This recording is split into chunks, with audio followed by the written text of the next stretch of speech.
حسین علیہ السلام کو کس نے قتل کیا؟ شیعوں نے بے وفائی کی، کوفیوں نے بے وفائی کی۔ کوفہ میں شیعہ تھے، انہوں نے بے وفائی کی، ساتھ نہیں دیا، عہد کیا، بلایا، دعوت دی، حمایت نہیں کی۔ حضرت حسین رضی اللہ تعالیٰ عنہ نے ان دنوں میں جو وہاں گزرے جتنے بھی کوفی آئے ہوئے تھے نا، اکثر و بیشتر تو کوفے کے لوگ تھے، ان سے کہا کہ میں خود نہیں آیا، تم نے مجھے بلایا تھا۔ اے فلاں ابن فلاں، کیا تم نے مجھے خط نہیں لکھا تھا کہ آؤ؟ اے فلاں ابن فلاں، کیا تم نے مجھے پیغام نہیں بھیجا تھا کہ یہاں تشریف لائیے؟ اور دیکھو میرے پاس تمہارے خطوط موجود ہیں۔ وہ ایک تھیلا جس میں کہ خطوط ہے وہ بھی لا کے میدان میں رکھ دیا۔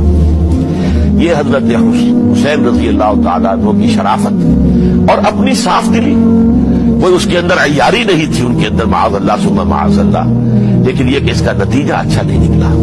نتیجہ کیا نکلا؟ اب انہیں پتا چل گیا کوفیوں کو، اگر اب حسین زندہ دمشق پہنچ گئے یزید کے پاس تو یہ ہم سب کا بھاڑا پھوڑ دیں گے، ہماری شامت آ جائے گی، لہذا اب تو کسی صورت انہیں زندہ نہیں رہنے دینا۔ ایک بڑا اہم واقعہ نوٹ کر لیجیے اس لیے کہ حضرت حسین نے ایک ایک کا نام لے کر، اے فلاں ابن فلاں، اے فلاں ابن فلاں، اے فلاں ابن فلاں، کیا تم نے خط نہیں لکھا تھا؟ کیا تمہارا پیغام نہیں تھا؟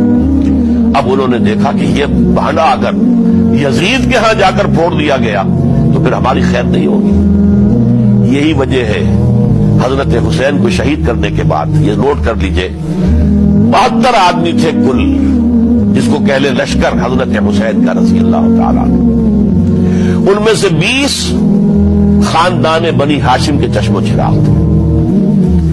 بڑی بہادری سے لڑے، بڑی بہادری سے لڑے، ایک ایک نے لڑ کر جان دی ہے، بہت سو کو مارا ہے۔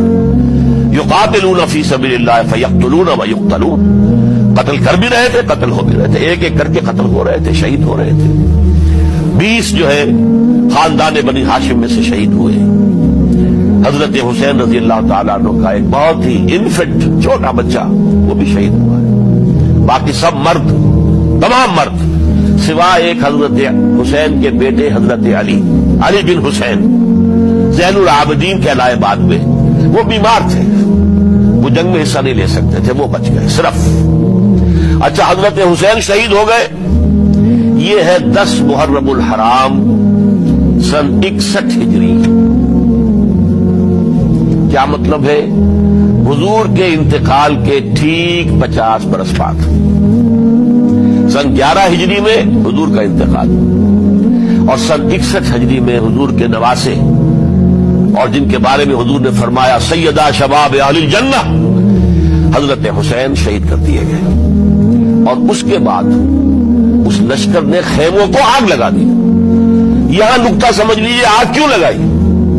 انہیں معلوم تھا ہمارے خلاف ڈاکومنٹری پروف موجود ہے وہاں پر، وہ ہمارے خطوط کے تھیلے وہاں موجود ہیں، اگر وہ باقی رہ گئے تو ہماری شامت آ جائے گی، ہمیں کون بچائے گا؟ تاکہ وہ ریکارڈ جو ہے ان کا وہ تلف ہو جائے، سارے خطوط جو ہے وہ جل جائیں، تاکہ ان کے خلاف ثبوت باقی نہ رہے۔